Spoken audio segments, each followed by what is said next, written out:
Saludos mis queridos amigos y hermanos del mundo hispano. Yo soy Carlos D. Aponte de la Continuación de la Iglesia de Dios. Y hoy tengo un tema de vital importancia y muy contemporáneo para nosotros. Y tengo muchísimo que cubrir, así que voy a ir un poco rápido en este sermón. Y le he puesto por título El mundo árabe en la profecía. Y los acontecimientos que están a punto de producirse en el mundo árabe llevarán a la humanidad al borde de su aniquilación. Y aquí les explicaré el por qué. Y en la continuación de la Iglesia de Dios, le anunciamos lo que se vislumbra más allá de esa amenaza. Pero, ¿quiénes son los árabes? ¿Está mencionado el mundo árabe en la profecía bíblica? El mundo árabe constituye hoy un área de preocupación vital para todas las naciones. Factores políticos y económicos hacen de esa vasta región, que se extiende desde el Atlántico hasta el Océano Índico, el punto focal de la atención mundial. ¿Acaso puede la Biblia haber pasado por alto a los árabes? Por supuesto que no. Los pueblos árabes están destinados a desempeñar un papel significativo en el desarrollo de los futuros acontecimientos mundiales. Esos pueblos estarán en el mismo centro de una serie de crisis que llevarán al Medio Oriente a una gran guerra, en la que finalmente se verán involucradas todas las naciones del planeta. Y antes de proseguir, sin embargo, empecemos por preguntarnos, ¿qué es un árabe? Esta pregunta ha obsesionado durante siglos a los eruditos. Pueblos pertenecientes a grupos étnicos muy diferentes, que a menudo manifiestan características físicas marcadamente distintas. Se consideran árabes o son considerados tales por los demás. Los expertos estiman que el número de árabes en el mundo actual pasa con mucho de los 100 millones.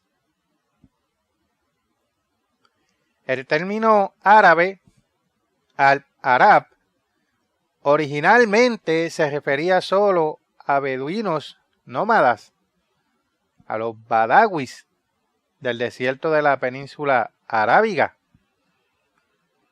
Los beduinos, por su parte, consideran que ellos son los árabes originales y los únicos árabes auténticos que hoy quedan,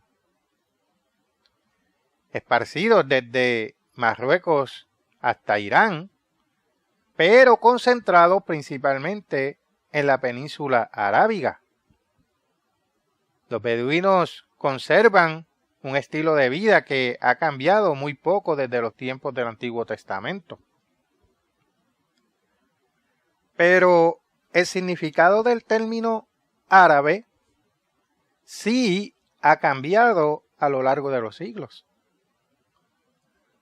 Los matrimonios tan generalizados de los beduinos con los indígenas del norte de África y otras áreas del Medio Oriente en el tiempo de las conquistas militares musulmanas de los siglos 7 y 8 de nuestra era contribuyeron a confundir las características étnicas originales.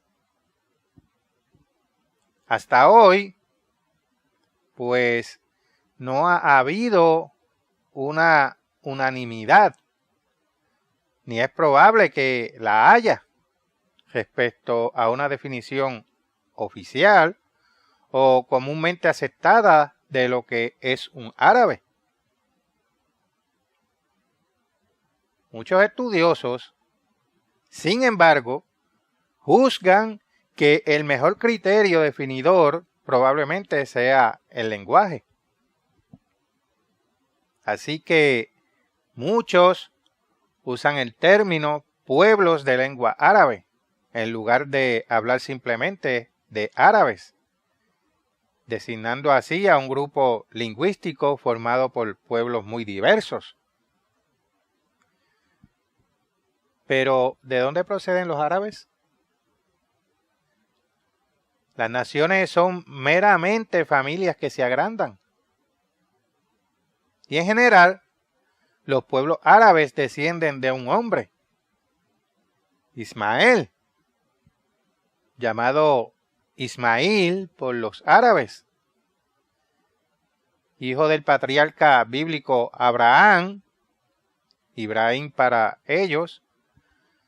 Los mismos árabes reconocen este hecho. Y la historia de este origen se encuentra en el libro de Génesis, a partir de capítulo 16. Y como es de saber, la esposa de Abraham, Sara, no podía tener hijos, ya que era estéril. Y Sara sugirió que su marido tomara a Agar, la esclava egipcia, para tener un heredero de ella. Abraham consintió y Agar concibió un hijo. Y como era de esperar, pronto surgieron fricciones entre Sara y Agar. La primera comenzó a tratar rudamente a la esclava.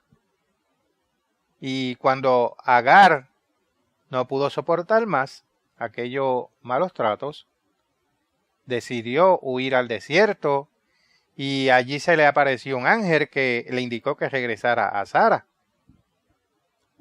Ahora tomen sus Biblias y vayamos al libro de Génesis, al capítulo 16. Y vamos a leer el versículo 11. Génesis, capítulo 16, versículo 11. Y esto dice: He aquí que has concebido y darás a luz un hijo, y llamarás su nombre Ismael. Y aquí el nombre de Ismael significa Dios oye. Continuamos leyendo. Porque el Eterno ha oído tu aflicción. Y el ángel también le reveló otra cosa. Intercalando al versículo 10, le dijo también el ángel del Eterno: multiplicaré tanto tu descendencia que no podrá ser contada a causa de la multitud. Aquí leemos que el ángel le reveló que su descendencia se multiplicaría enormemente. Así Agar retornó y poco después le dio un hijo a Abraham. Transcurrieron 13 años y entonces Dios se le apareció a Abraham y le anunció que Sara, a pesar de tener ya 90 años, pronto le daría un hijo. Abraham no lo creería. Además, había llegado a amar mucho a Ismael y deseaba que éste fuera su heredero, con todos los privilegios de la primogenitura. Sigamos el relato en Génesis capítulo 17 y lo tomaremos en el versículo 18. Y dijo Abraham a Dios: ojalá Ismael viva delante de ti. Pero leamos lo que Dios le replicó. Versículo 19. Respondió Dios: ciertamente Sara tu mujer te dará a luz un hijo, y llamarás su nombre Isaac, y confirmaré mi pacto con él como pacto perpetuo para sus descendientes después de él. Mas Dios comprendía la preocupación de Abraham por el futuro de Ismael. Lo sigamos leyendo en el versículo 20. ¿Y qué fue lo que Dios le aseguró a Abraham? Y en cuanto a Ismael, también te he oído, y he aquí que le bendeciré, y le haré fructificar y multiplicar mucho en gran manera. 12 príncipes engendrará, y haré de él una gran nación. Y como Dios había prometido, los 12 hijos de Ismael crecieron hasta convertirse en una gran nación. Vayamos ahora al capítulo 21 y leamos el versículo 18. Levántate, alza al muchacho y sosténlo con tu mano, porque yo haré de él una gran nación. Agar e Ismael, después del nacimiento de Isaac, fueron echados al desierto. Y eso fue por insistencia de Sara. Allí Dios les preservó milagrosamente y ratificó su promesa de hacer de Ismael una gran nación. Saltando a los versículos 20 y 21. Y Dios estaba con el muchacho y creció y habitó en el desierto y fue tirador de arco y habitó en el desierto de Parán. Y su madre le tomó mujer de la tierra de Egipto. Aquí una o dos esposas más fueron añadidas luego. Prosigamos ahora en el capítulo 25 del mismo libro, Génesis 25, y vamos a leer los versículos 13 al 15. Estos, pues, son los nombres de los hijos de Ismael, nombrados en el orden de su nacimiento. El primogénito de Ismael, Nebaiot, luego Cedar, Adbeel, Mibsam, Misma, Duma, Masa, Adar, Tema, Jetur, Nafis y Sedema.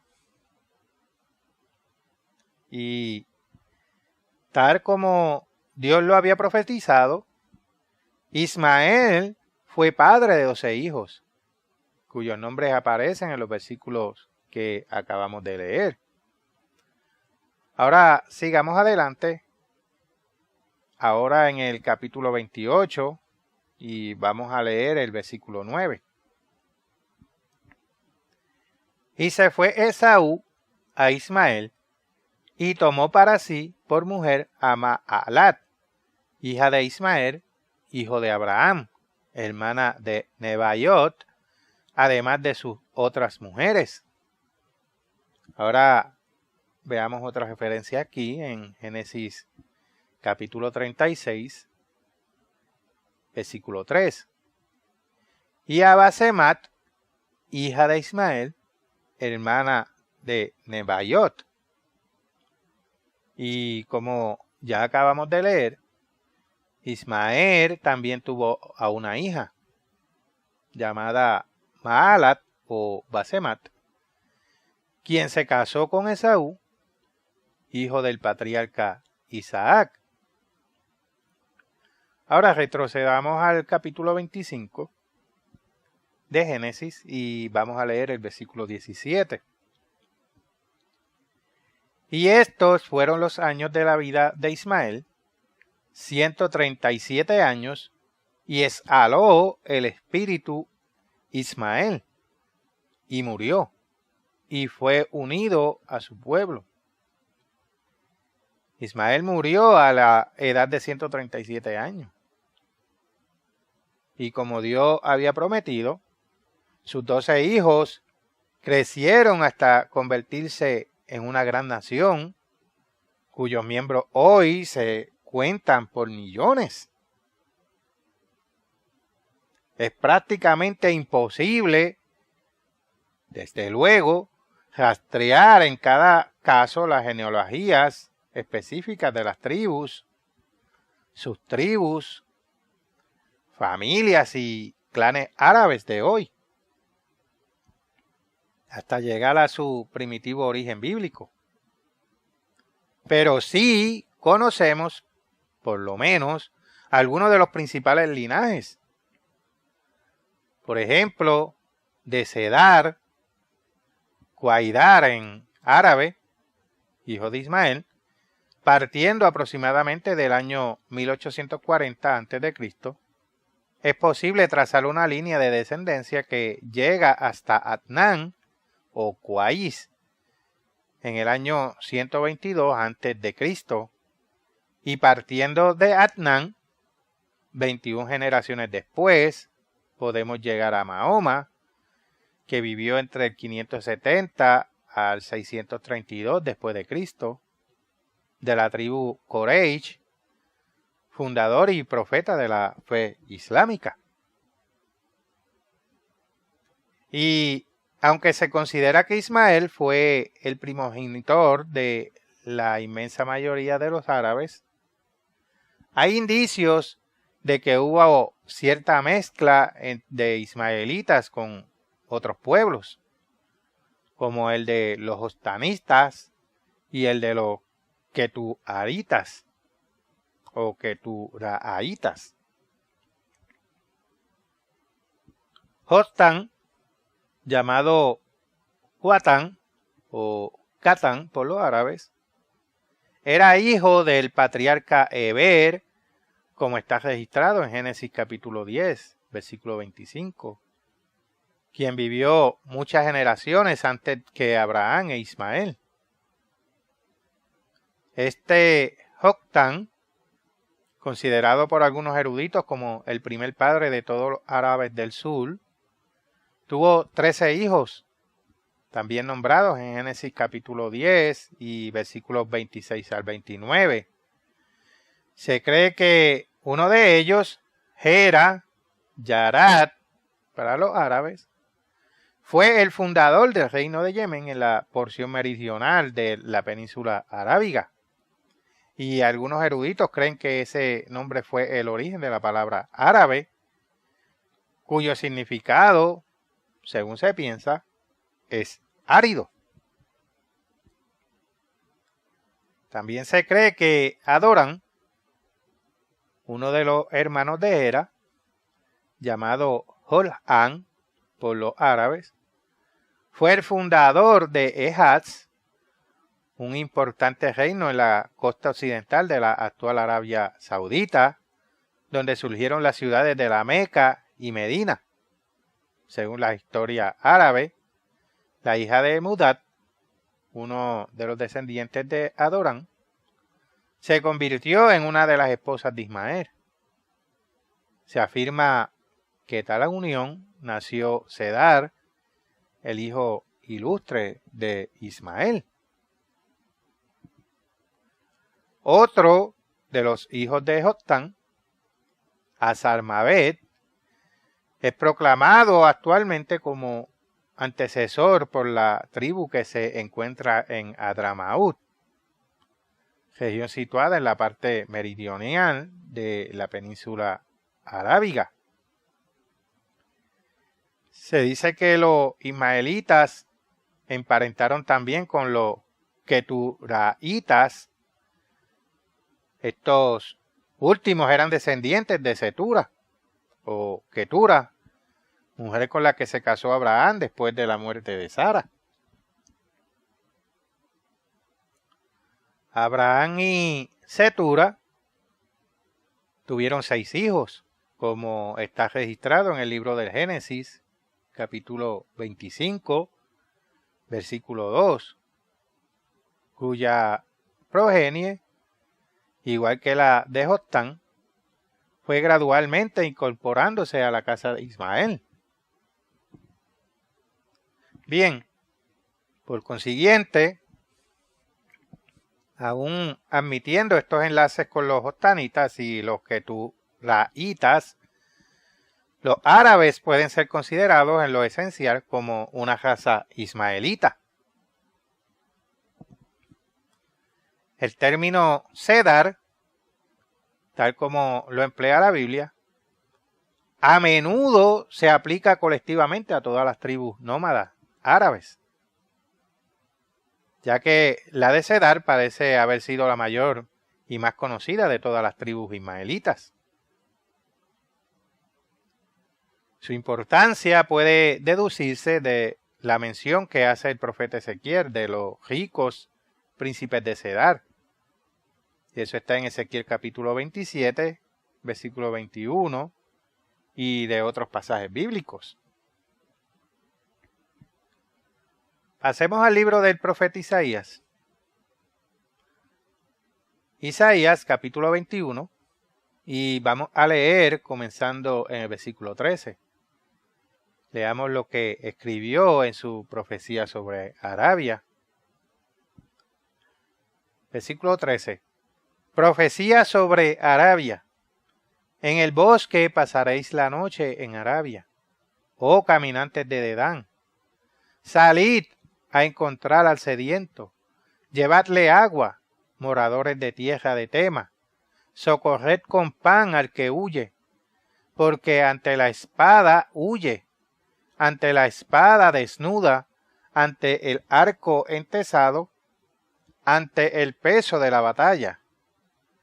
Porque así me ha dicho el Eterno, de aquí a un año, semejante a años de jornalero, toda la gloria de Cedar será deshecha, y los sobrevivientes del número de los valientes flecheros, hijos de Cedar, serán reducidos, porque el Eterno Dios de Israel lo ha dicho.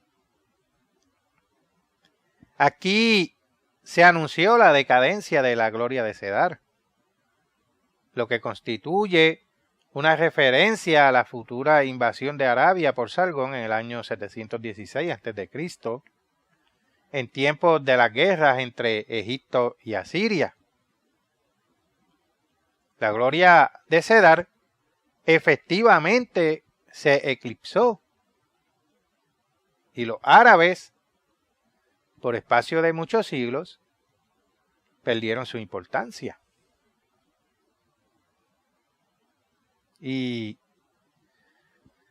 a través del periodo de reino medo-persa y hasta la llegada de la época romana, las tribus árabes vivieron casi aisladas del resto del mundo, dedicadas a la cría de camellos, cabras y ovejas en los desiertos de la península arábiga. Su principal ocupación parece haber sido el guerrear entre ellas mismas.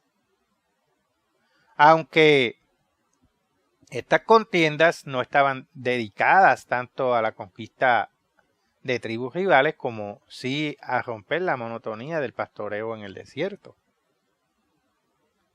Y en lo que se refiere a la religión,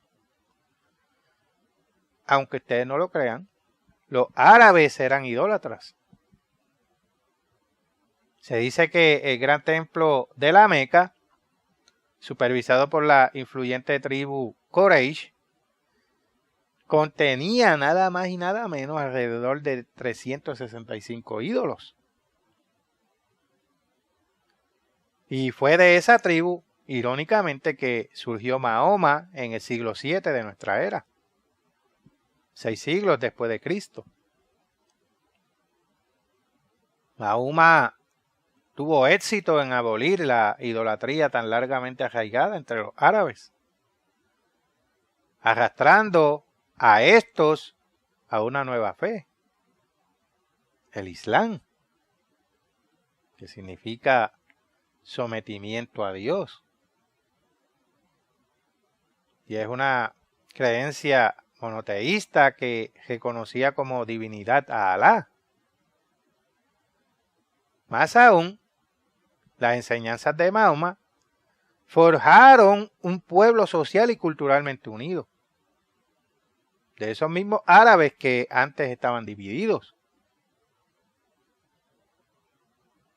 El Islam les dio, por primera vez, una poderosa fuerza unificadora que hizo posible que los árabes, como nación, aspirasen a la grandeza. Llegados a este punto, será muy útil un breve recuento histórico para ver cómo, a lo largo de los siglos, el escenario fue gradualmente preparado para el cumplimiento de los acontecimientos proféticos que se producirán dentro de muy breve tiempo. Tras la muerte de Mahoma, ocurrida en el año 632, el liderazgo de la nación musulmana pasó a una serie de califas o sucesores que inicialmente gobernaban desde la ciudad de Medina. Estos califas completaron la unificación de la península arábiga y comenzaron a expandirse hasta que llegaron a gobernar en todo el Oriente Medio. Todo esto nos anticipa un cuadro gráfico de Jerusalén ocupada y maltratada durante la Gran Tribulación.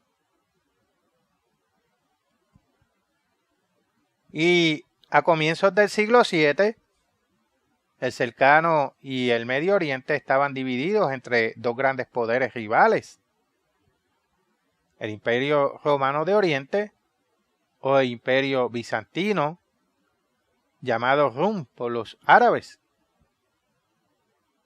con su capital en Constantinopla, y el Imperio Sasánida de los persas.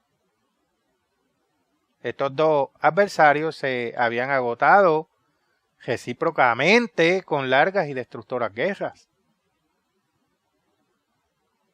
De modo que eran fáciles víctimas para el vigoroso poderío islámico que emanaba de Arabia.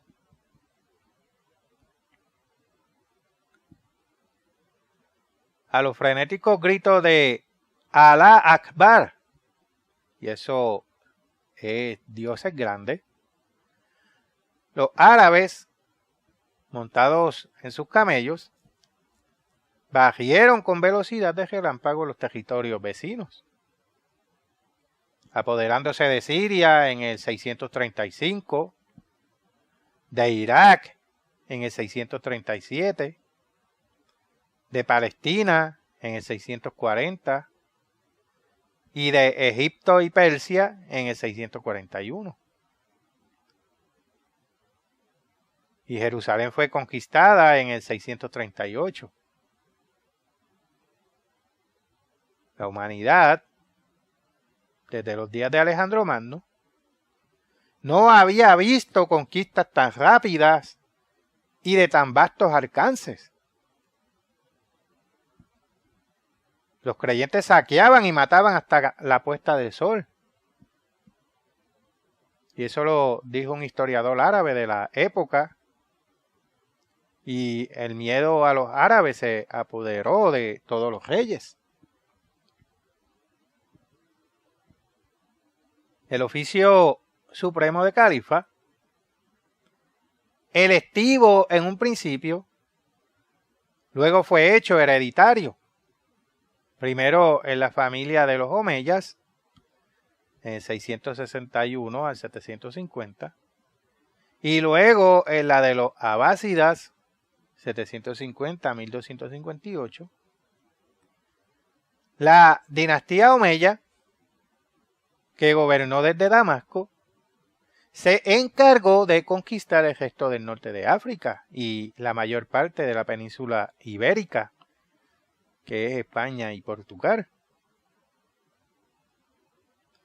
Y en el este, los ejércitos de los omeyas barrieron el Asia Central. En su acometida hacia la India y China. En menos de un siglo, los omeyas construyeron un imperio mayor que el Imperio Romano en la época de su cenit. Y millones de hombres fueron sumados a la fe musulmana.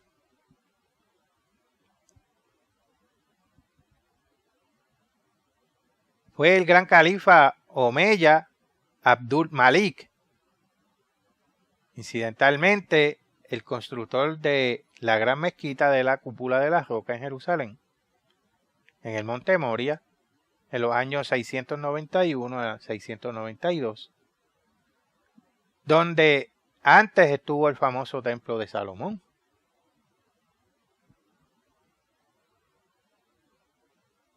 La dinastía de los abásidas, que gobernó desde Bagdad, tuvo 37 califas,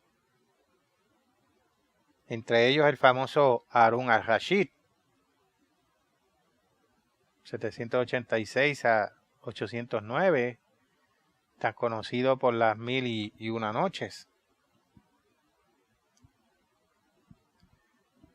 Y en opinión de muchos eruditos, los primeros 2 o 3 siglos de la dinastía abásida representan la edad de oro de la cultura y la literatura islámicas. Mientras Europa permanecía sumida en el medievo, los árabes mantenían encendida la antorcha del saber, flameando por todos sus extensos dominios.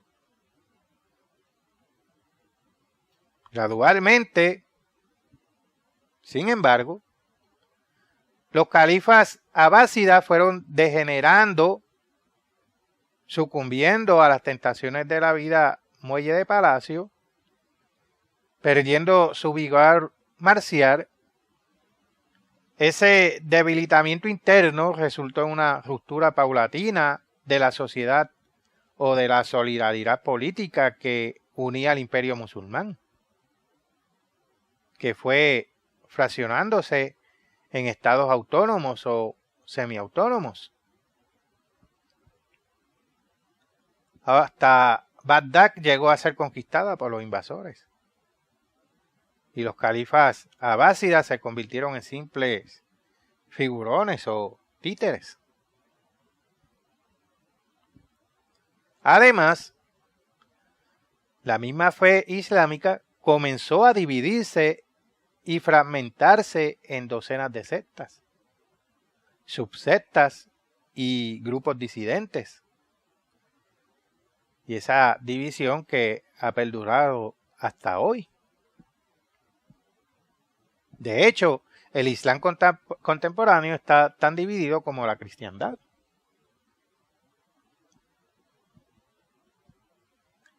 Desde comienzos del siglo XVI, la mayor parte de las tierras árabes cayó bajo el yugo de los turcos otomanos, que gobernaban desde Estambul, y durante los 4 siglos siguientes no hubo estados árabes independientes. Los árabes fueron víctimas del corrupto y despótico gobierno de los otomanos.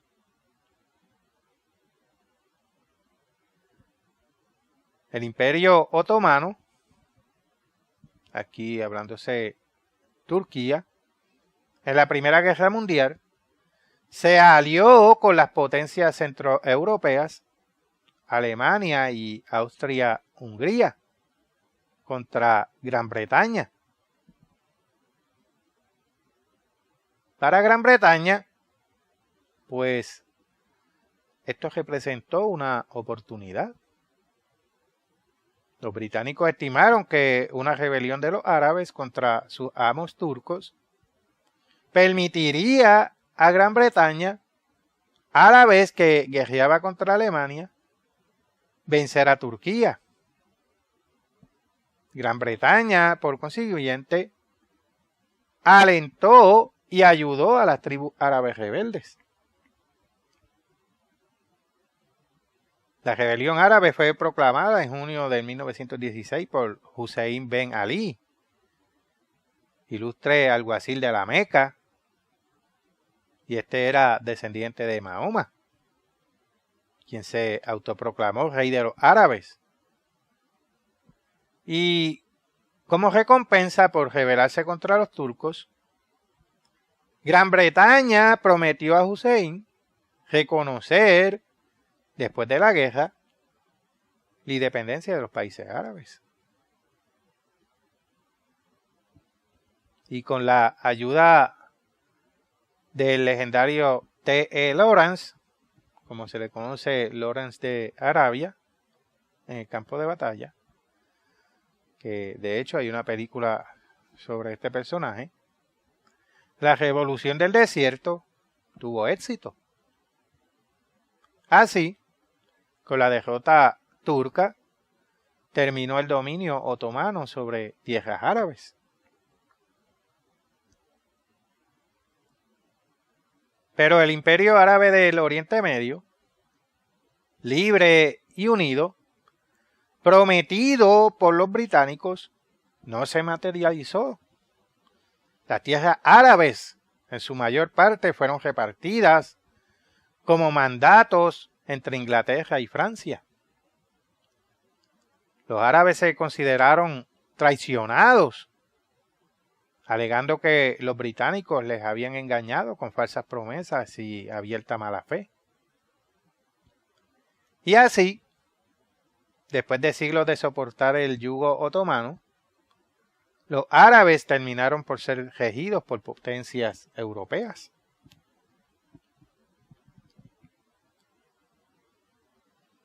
Varios estados árabes independientes, sin embargo, llegaron a surgir.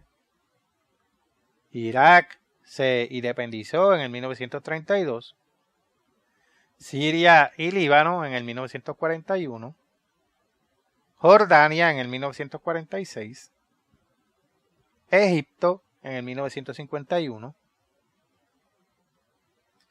En Arabia, el rey de Nejet, que es Arabia Central, Ben Saud, logró conquistar Hejaz en el 1925. Luego, en el 1932, después de unificar otros territorios bajo su control, formó el reino de Arabia Saudita, que después se hizo rico en petróleo. Pronto comenzaron a alzarse voces en distintos lugares que instaban para que estos estados árabes, ahora independientes, se unificaran en una gigantesca nación árabe. Muchos árabes comenzaron a pensar con nostalgia en los tiempos de Mahoma y en los primeros siglos subsiguientes, cuando el Islam se había unido políticamente y había formado un imperio mundial que se extendía desde el Océano Atlántico hasta el río Indo. ¿Por qué? Se preguntaban. ¿No tratar de revivir la unidad política y teológica del primer califato islámico? ¿Por qué no comenzar esa tarea con la unificación del mundo árabe? El potencial de tal unidad política sería tremendo. Sería un sueño elusivo. El anterior concepto, llamado panarabismo, de una nación árabe unida bajo una sola bandera y con una sola capital, no era una idea nueva.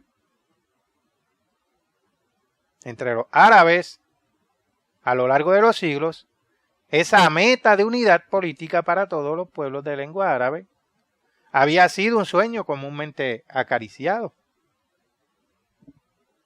Pero había sido un sueño elusivo, como los espejismos del desierto. La desunión había imperado. Las páginas de la historia árabe están llenas de luchas feudales, conflictos nacionales y rivalidades personales entre los dirigentes árabes.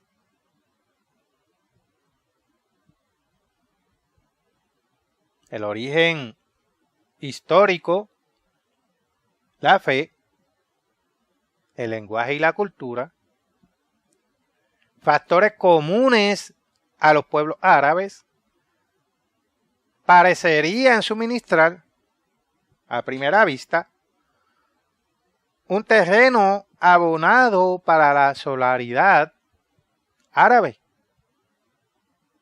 Sin embargo, solo han sido una mera fachada de unidad.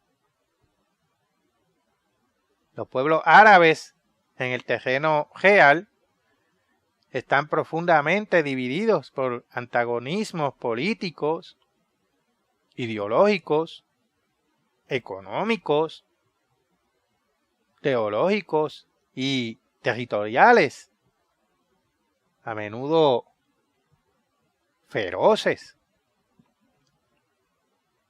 Y aunque el deseo de la unidad se deja sentir con fuerza, hay vastas diferencias, casi irreconciliables entre las naciones árabes, con relación al método de lograr ese ideal de unidad.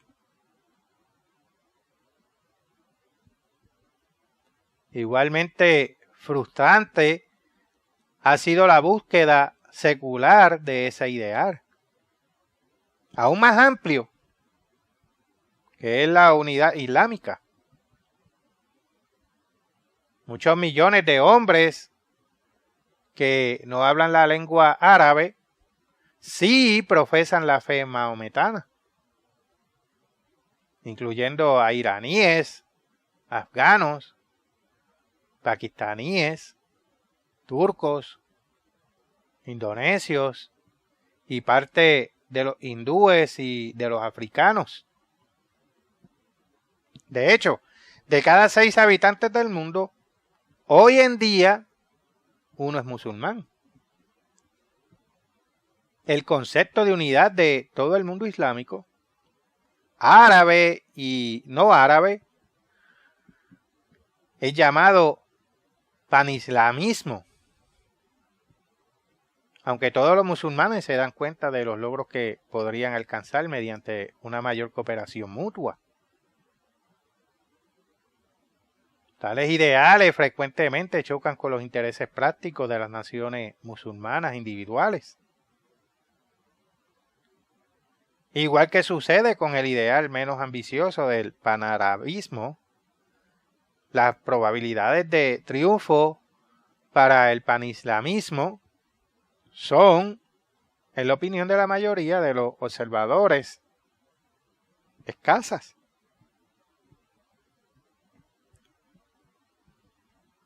¿Qué esperanza queda entonces para árabes y musulmanes? ¿Llegará algún día a cuajar la unidad tan buscada? Si se logra, piensan muchos analistas, posiblemente se producirá por algún cambio súbito y violento a través de una tumultuosa conmoción política o religiosa.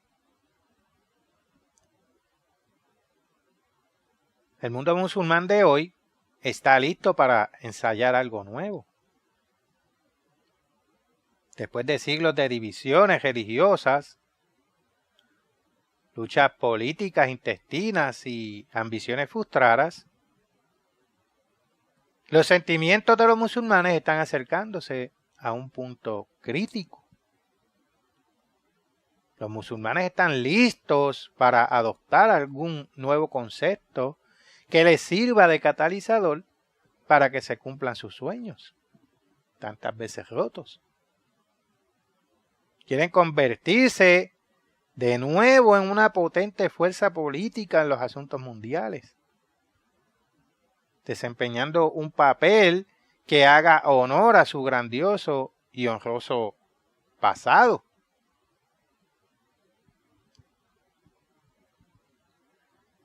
Cada vez son más los musulmanes que creen llegada la hora de prender nuevamente el fuego de la fe.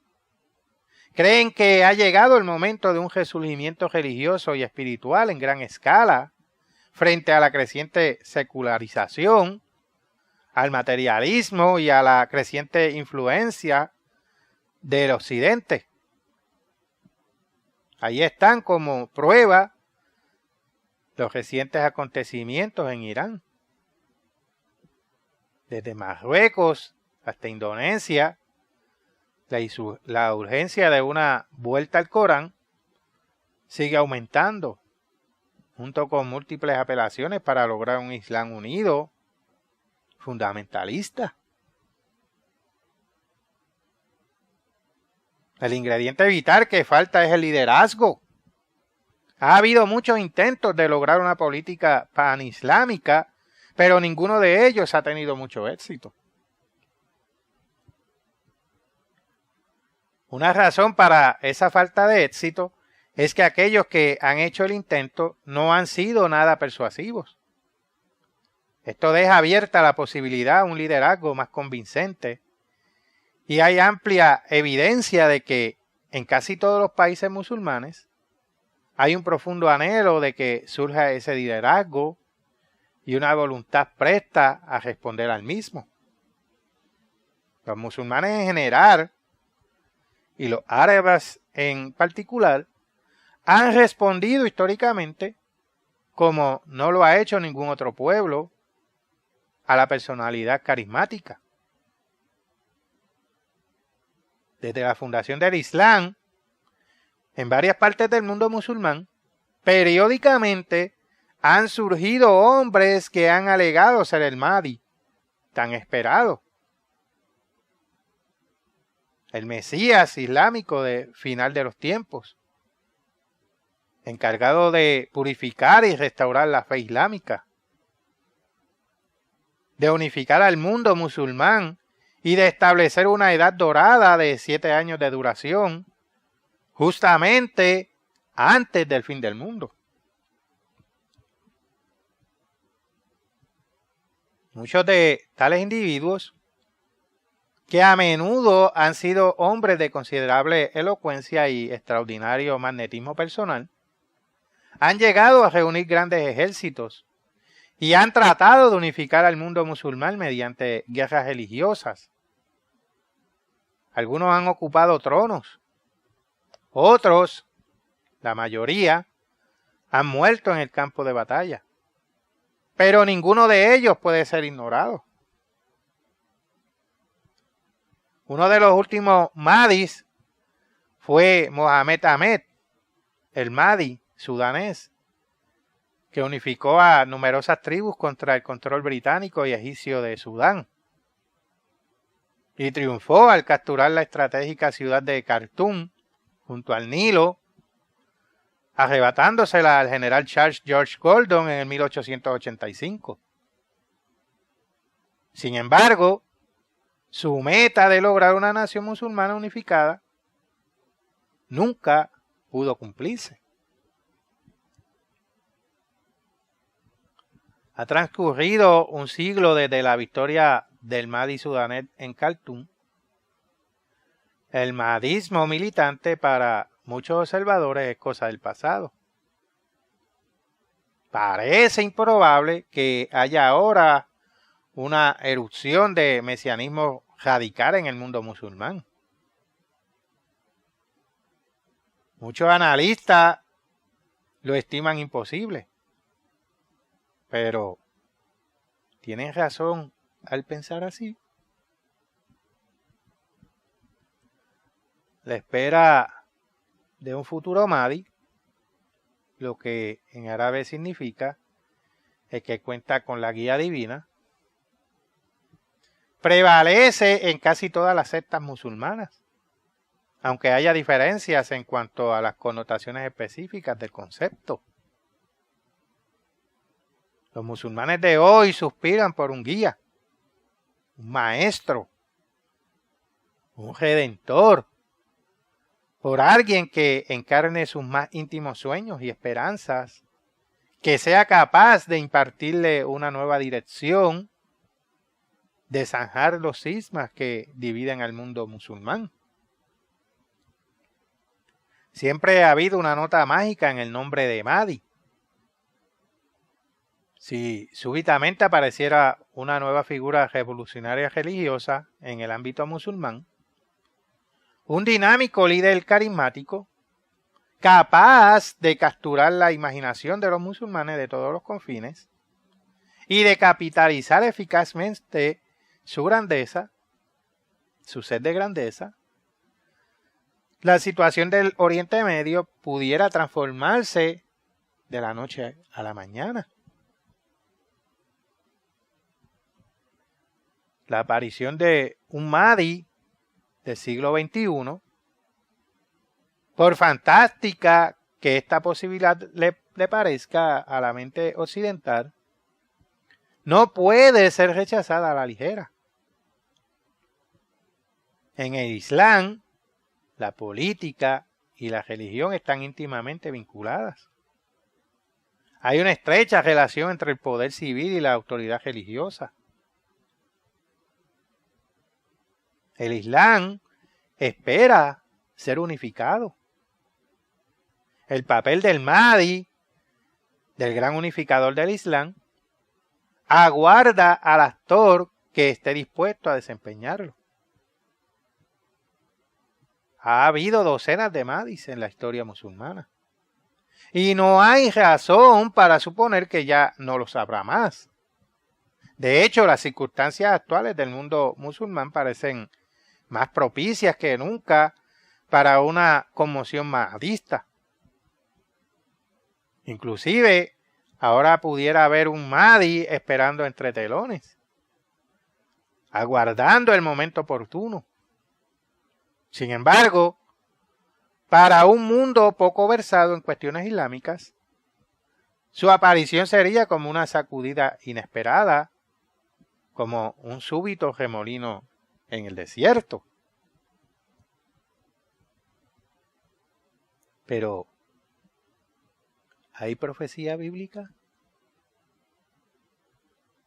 Dios, como lo demuestra claramente la Biblia, es quien hace y deshace las naciones. El profeta Daniel nos dice que Dios quita reyes y pone reyes en el capítulo 2, versículo 21. Ahora quiero ir al libro de Isaías, capítulo 46, y voy a leer el versículo 10. Y Dios dice que anunció lo por venir desde el principio y desde la antigüedad lo que aún no era hecho, que digo, mi consejo permanecerá y haré todo lo que quiero. Dios revela el futuro antes de que se convierta en presente. La Biblia no guarda silencio acerca del mundo árabe. Entre otras profecías concernientes a esa región, la Biblia fuertemente sugiere la aparición de una figura o de una futura confederación árabe musulmana, posiblemente bajo el liderazgo general de un individuo poderoso. En el capítulo 11 del libro de Daniel se encuentra la profecía más larga de toda la Biblia. El preludio está en el capítulo 10. Allí el arcángel Gabriel se le aparece a Daniel. Vayamos allí, por favor, Daniel capítulo 10. Y voy a leer el versículo 14. He venido para hacerte saber lo que ha de venir a tu pueblo en los postreros días, porque la visión es para esos días. La profecía de Daniel 11 trata en detalle de eventos que en ese entonces aún estaban por acontecer, comenzando con los últimos días del imperio medo-persa, pasando por el reino de Alejandro Magno y sus sucesores en Siria y Egipto, y continuando hasta la segunda venida de Jesucristo.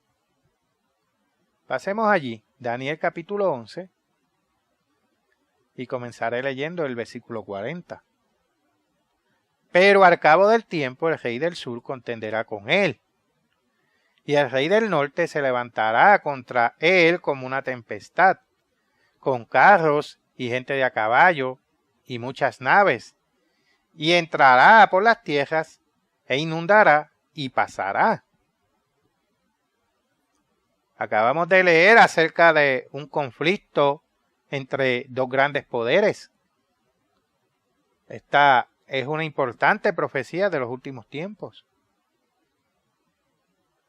Siguiendo la progresión cronológica del capítulo, se hace evidente que la frase Rey del Norte se refería primero a Siria bajo la dinastía de los Seleucidas y después, en tiempos del Nuevo Testamento, al emperador romano. Así, en su última aplicación del tiempo final, el rey del norte resulta ser el profetizado hombre fuerte que encabezará una futura unión de 10 naciones europeas. La séptima y última versión del antiguo Imperio Romano, profetizada en el libro de Daniel y en el libro de Apocalipsis. A propósito, vayamos a Apocalipsis, capítulo 17, y vamos a leer los versículos 12 y 13. Y los 10 cuernos que has visto son 10 reyes que aún no han recibido reino, pero por una hora recibirán autoridad como reyes juntamente con la bestia. Estos tienen un mismo propósito y entregarán su poder y su autoridad a la bestia. Pero, ¿quién es el rey del sur? En los primeros versículos del capítulo 11 de Daniel, la frase se refiere, sin duda alguna, a la antigua nación egipcia, bajo la dinastía de los Ptolomeos, que luego incluyó a Etiopía, anexada por Egipto. Sin embargo, en el versículo 40, saltamos al final de los tiempos, es decir, de nuestro siglo, el siglo XXI. Lo profetizado en ese versículo tuvo cumplimiento, al menos parcial, en la ofensiva del emperador Manelik II de Etiopía, el rey del sur, en el año 1896, contra los ejércitos italianos del rey Humberto I, que era el rey del norte, y 40 años más tarde, en la invasión terrestre, aérea y marítima de Etiopía por las fuerzas de Benito Mussolini. Pero Mussolini no agotó el cumplimiento de la profecía. Mussolini, por ejemplo, no entró en la tierra gloriosa de Jerusalén, como dice en el versículo 41 de Daniel. La plenitud del cumplimiento de esa profecía, por consiguiente, aún es cosa de un futuro muy cercano. Igual que habrá un último rey del norte, llamado la bestia, en el simbolismo bíblico, que surgirá como superdictador de una confederación europea en el tiempo final. También es posible que surja en forma similar un último rey del sur, es decir, un líder de la Confederación Árabe Musulmana y posiblemente hasta ostente el título de Mahdi. Y estos dos reyes se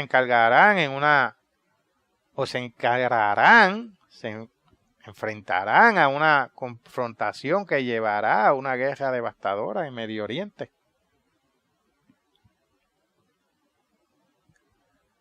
¿Qué es, en última instancia, lo que la Biblia nos revela acerca de la secuencia de los eventos de Oriente Medio durante los pasados meses y próximos años?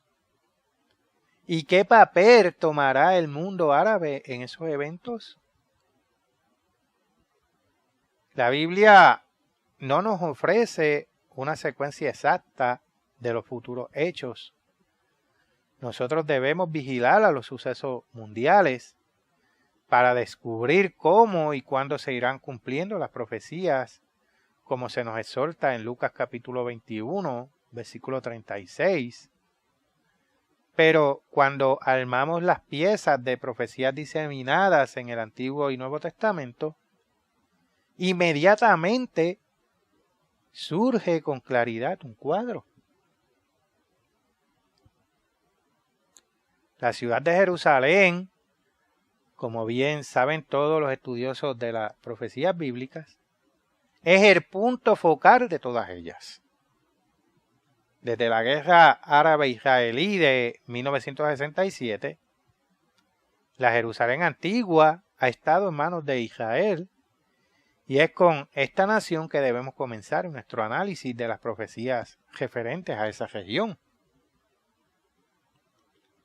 Y una clave importante para comprender la profecía es darnos cuenta, en primer lugar, de que el presente Estado judío, establecido en Jerusalén, no representa el retorno final y triunfal de Israel a la tierra prometida, mencionado tan a menudo por los profetas del Antiguo Testamento. Antiguamente, Israel se componía de 12 tribus, descendientes de los 12 hijos de patriarca Jacob. Después de la muerte de Salomón, la nación de Israel se dividió en dos naciones separadas, como aparece en Primera de Reyes 12. La meridional casa de Judá, compuesta por las tribus de Judá, Benjamín y parte de la tribu de Leví, con su capital Jerusalén. Y la casa de Israel al norte, integrada por las otras 10 tribus, con su capital en Samaria. La casa de Israel fue conquistada y llevada en cautiverio a Siria en los años 721 al 718 a.C.,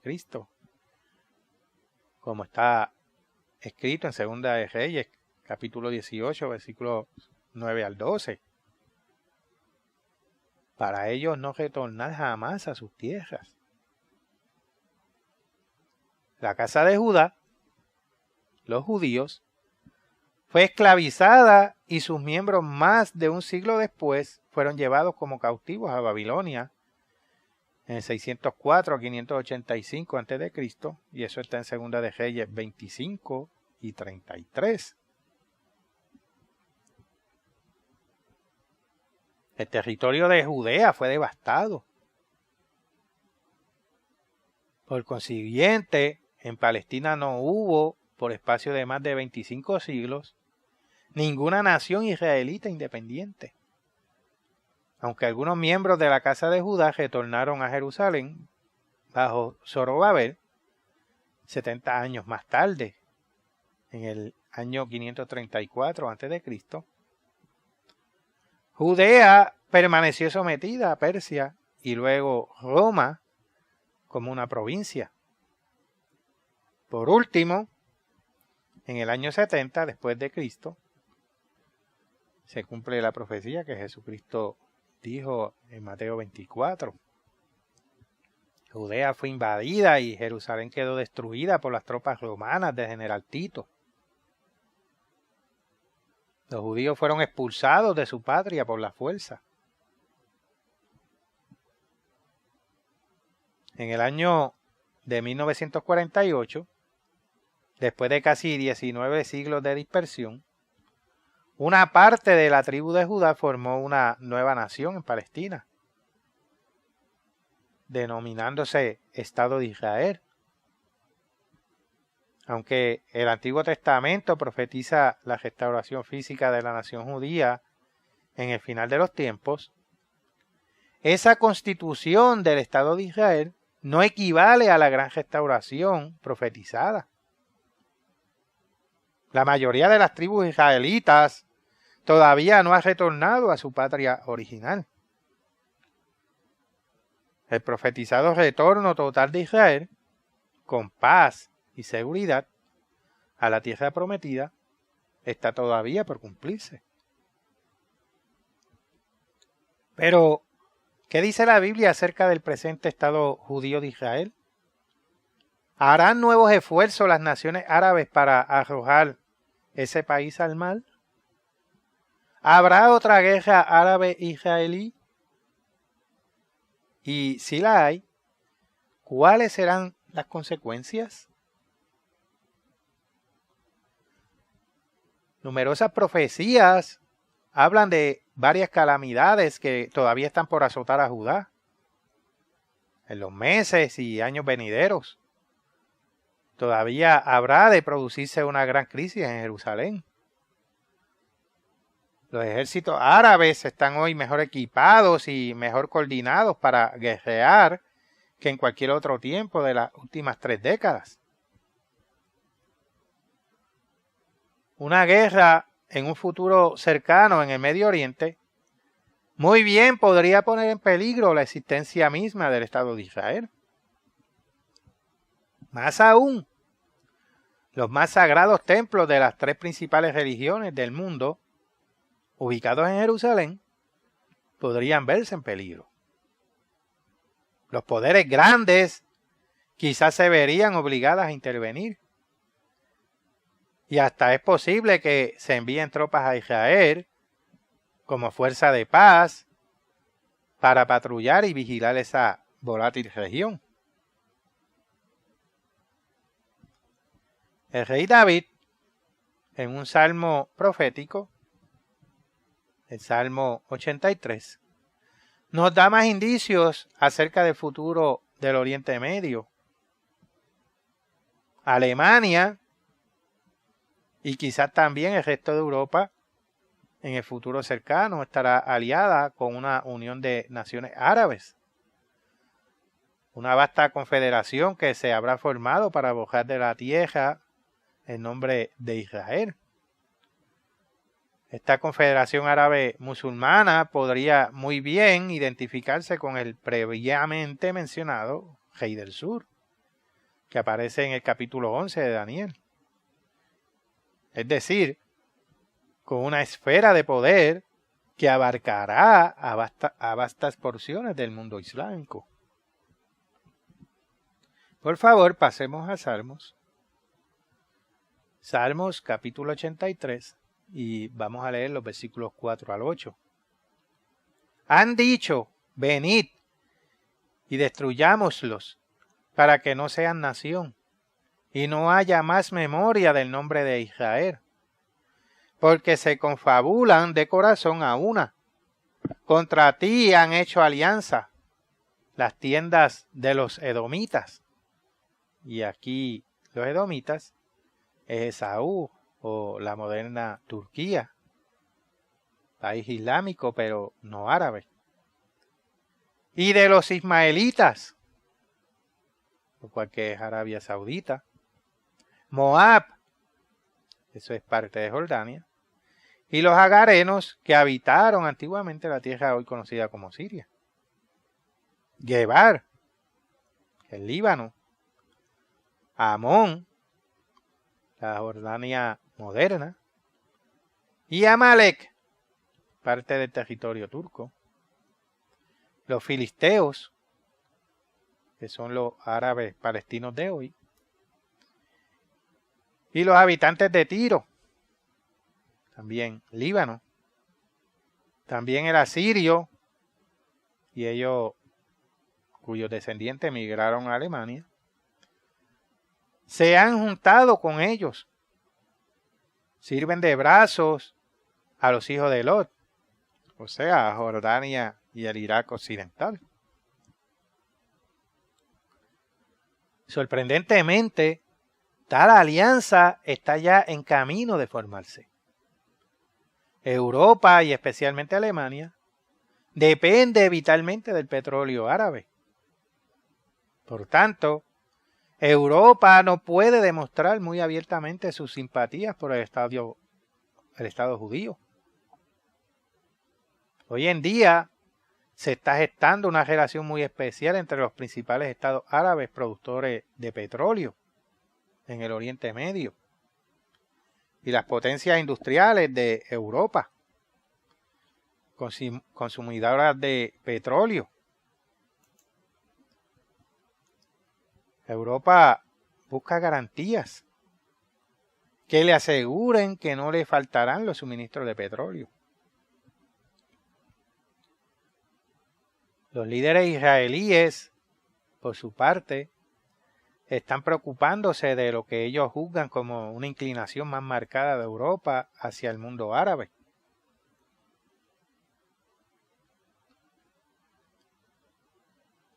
A la larga, sin embargo, esta alianza árabe-europea no durará mucho.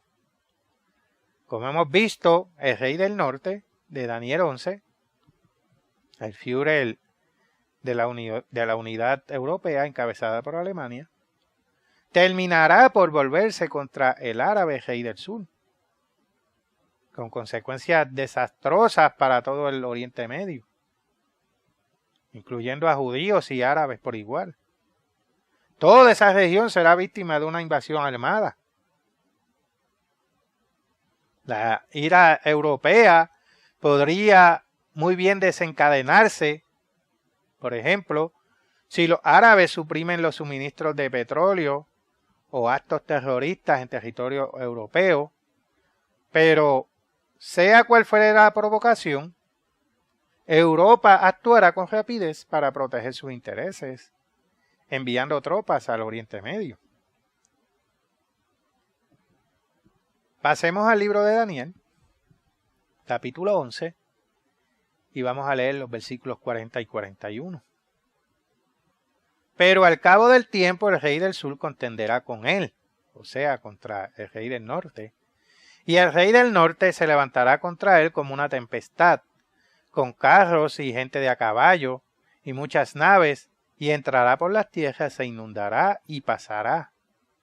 Entrará a la tierra gloriosa, aquí refiriéndose a Jerusalén, y muchas provincias, también refiriéndose a los países árabes de Medio Oriente, caerán, mas éstas escaparán de su mano, Edom y Moab, y la mayoría de los hijos de Amón.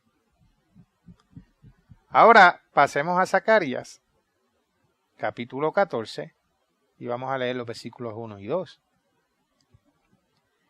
He aquí, el día del Eterno viene, y en medio de ti serán repartidos tus despojos, porque yo reuniré a todas las naciones para combatir contra Jerusalén, y la ciudad será tomada, y serán saqueadas las casas, y violadas las mujeres, y la mitad de la ciudad irá en cautiverio, mas el resto del pueblo no será cortado de la ciudad.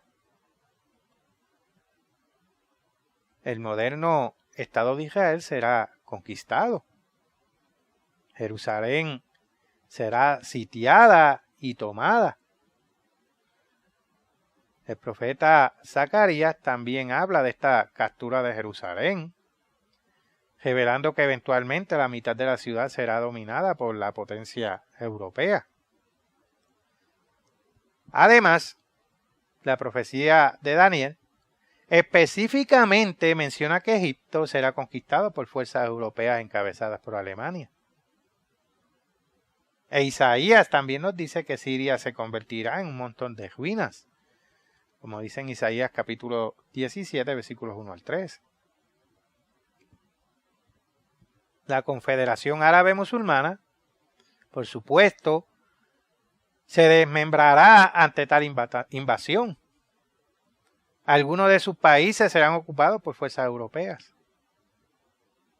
Sin embargo, como revela Daniel, Jordania, son los actuales descendientes de Moab y Amón, y Turquía, que es Edom, escaparán a la ocupación. Otros países árabes quizás puedan escapar también a una ocupación total, tal vez manteniendo cierto tipo de alianza con una Europa unida. Libia, es decir, Put, los árabes del norte de África, y Etiopía, que es Cus, ciertas naciones negras del África, le seguirán, es decir, seguirán al rey del norte, como dice en Daniel capítulo 11, versículos 41 y 43.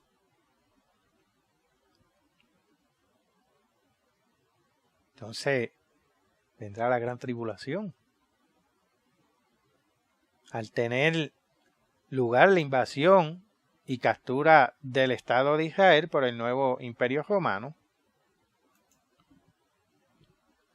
la bestia, el hombre fuerte de Europa, establecerá su cuartel general en Jerusalén, como aparece en Daniel 11:45, como revelan muchas profecías del Nuevo Testamento.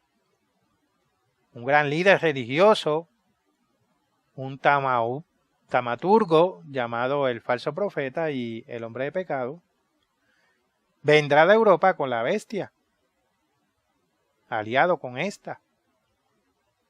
Este falso profeta también sentará plaza en Jerusalén. Pasemos a Mateo, capítulo 24. Vamos a leer el versículo 21.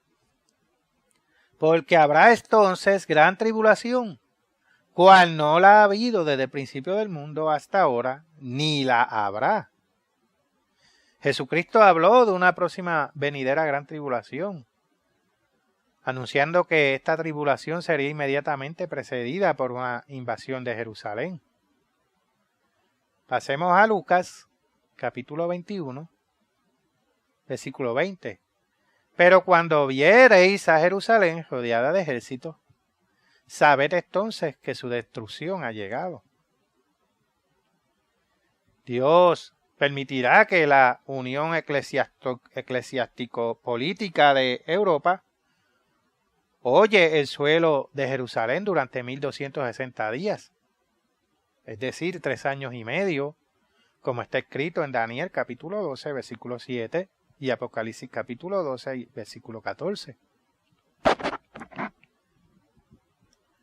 Y Cristo continúa diciéndonos en el versículo 22 de Lucas 21, porque estos son días de retribución, para que se cumplan todas las cosas que están escritas. Mas ay de las que estén encintas y de las que críen en aquellos días, porque habrá gran calamidad en la tierra e ira sobre este pueblo, y caerán a filo de espada, y serán llevados cautivos a todas las naciones. Y Jerusalén será hollada por los gentiles, hasta que los tiempos de los gentiles se cumplan. Todo esto nos anticipa un cuadro gráfico de Jerusalén ocupada y maltratada durante la gran tribulación. Entonces, Rusia entra en escena. Vayamos nuevamente al capítulo 11 de Daniel y vamos a leer el versículo 44. Daniel, capítulo 11, versículo 44. Pero noticias del oriente y del norte lo atemorizarán. O sea, van a atemorizar al rey del norte. No todas las cosas marcharán bien para Europa. Es decir, noticias de Rusia y China, deseosos de apoderarse de Oriente Medio con su petróleo, y del Oriente preocuparán al dictador europeo. Este lanzará una guerra relámpago contra el Oriente comunista. Continuamos leyendo, versículo 44. Pero noticias del Oriente y del Norte lo atemorizarán, y saldrá con gran ira para destruir y matar a muchos. Vayamos al libro de Apocalipsis, capítulo 9, y vamos a comenzar a leer desde el versículo 1, que nos habla de la ofensiva europea. Apocalipsis, capítulo 9, versículo 1. El quinto ángel tocó la trompeta, y vi una estrella que cayó del cielo a la tierra, y se le dio la llave del pozo del abismo.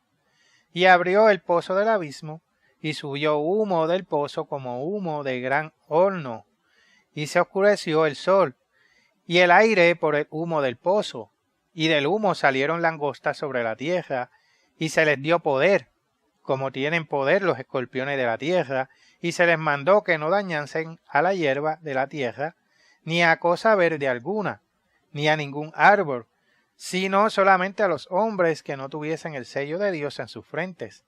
Y les fue dado que no los matasen, sino que los atormentasen 5 meses, y su tormento era como tormento de escorpión, cuando hiere al hombre. Y en aquellos días los hombres buscarán la muerte, pero no la hallarán, y ansiarán morir, pero la muerte huirá de ellos.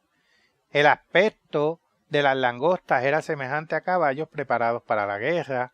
En las cabezas tenían como coronas de oro, con sus caras eran como caras humanas, tenían cabello como cabello de mujer, sus dientes eran como los de leones, Tenían corazas como corazas de hierro.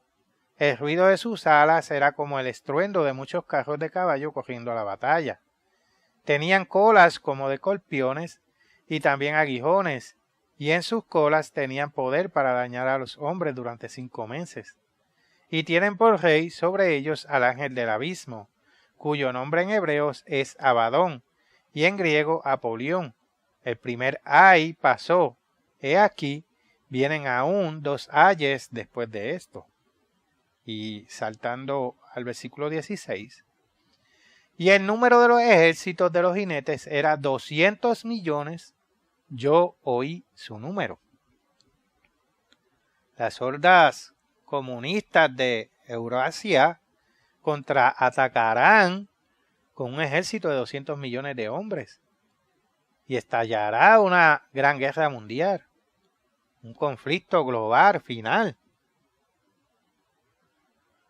Los dos grandes bloques de potencias, Europa y el complejo comunista de Rusia y China, trabarán una lucha desesperada para asegurarse la dominación mundial.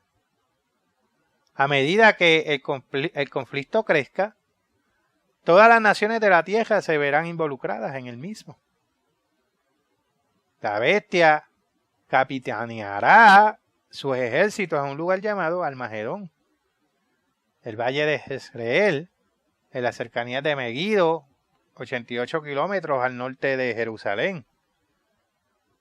Los enemigos convergirán en Jerusalén para la batalla final, donde las fuerzas de Europa se prepararán para resistir el ataque de las agresivas hordas eurasianas, que es Europa y Asia. La humanidad se verá al borde de la aniquilación total. Pero Dios de súbito intervendrá decisivamente en los asuntos humanos. Jesucristo bajará de los cielos con un gran ejército para poner fin de una vez y por todas a las guerras internacionales. Entonces, en lugar de luchar entre sí, los ejércitos de la tierra volverán su ataque contra él. Todo lo cual vendrá a culminar en la batalla de aquel gran día del Dios Todopoderoso. Vayamos al libro de Apocalipsis, capítulo 16. Y vamos a leer los versículos 1 en adelante. Oí una gran voz que decía desde el templo a los 7 ángeles: id y derramad sobre la tierra las 7 copas de la ira de Dios. Fue el primero y derramó su copa sobre la tierra, y vino una úlcera maligna y pestilente sobre los hombres que tenían la marca de la bestia y que adoraban su imagen. El segundo ángel derramó su copa sobre el mar, y éste se convirtió en sangre como de muerto, y murió todo ser vivo que había en el mar. El tercer ángel derramó su copa sobre los ríos y sobre la fuente de las aguas, y se convirtieron en sangre. Y oí al ángel de las aguas que decía: justo eres tú, oh Señor, el que eres y que eras, el santo, porque has juzgado estas cosas. Por cuanto derramaron la sangre de los santos y de los profetas, también tú le has dado a beber sangre, pues lo merecen. También oí a otro que desde el altar decía: ciertamente, Señor Dios Todopoderoso, tus juicios son verdaderos y justos. El cuarto ángel derramó su copa sobre el sol, el cual fue dado quemar a los hombres con fuego. Y los hombres se quemaron con el gran calor y blasfemaron el nombre de Dios, que tiene poder sobre estas plagas, y no se arrepintieron para darle gloria. El quinto ángel derramó su copa sobre el trono de la bestia, y su reino se cubrió de tinieblas, y mordían de dolor sus lenguas, y blasfemaron contra el Dios del cielo por sus dolores y por sus úlceras, y no se arrepintieron de sus obras. El sexto ángel derramó su copa sobre el gran río Éufrates, y el agua de éste se secó para que estuviese preparado el camino a los reyes del oriente. Y vi salir de la boca del dragón, y de la boca de la bestia, y de la boca del falso profeta, 3 espíritus inmundos a manera de ranas, pues son espíritus de demonios que hacen señales y van a los reyes de la tierra en todo el mundo, para reunirlos a la batalla de aquel gran día del Dios Todopoderoso. He aquí yo vengo como ladrón. Bienaventurado el que vela y guarda sus ropas, para que no ande desnudo y vean su vergüenza. Y los reunió en el lugar que en hebreo se llama Armagedón. Ahora rápidamente vayamos a Joel, capítulo 3, y vamos a leer los versículos 1 y 2. Porque he aquí que en aquellos días y en aquel tiempo en que haré volver la cautividad de Judá y de Jerusalén, reuniré a todas las naciones y las haré descender al valle de Josafat, y allí entraré en juicio con ellas a causa de mi pueblo, y de Israel mi heredad, a quien ellas se esparcieron entre las naciones y repartieron mi tierra. Saltando al versículo 9, proclamad esto entre las naciones, proclamad guerra, despertad a los valientes, acérquense, vengan todos los hombres de guerra, forjad espada de vuestros asadones, lanzas de vuestras hoces, diga el débil, fuerte soy. Juntaos y venid, naciones de todas de alrededor, y congregaos, haz venir allí, oh Eterno, a tus fuertes. Despiértense las naciones y suban al valle de Josafat, porque allí me sentaré para juzgar a todas las naciones de alrededor. Echad la hoz, porque la mies está ya madura. Venid, descended, porque el lagar está lleno, rebosan las cubas, porque mucha es la maldad de ellos. Muchos pueblos en el valle de la decisión, porque cercano está el día del Eterno en el valle de la decisión. El sol y la luna se oscurecerán, y las estrellas retraerán su resplandor. Y el Eterno rugirá desde Sión, y dará su voz desde Jerusalén, y temblarán los cielos y la tierra.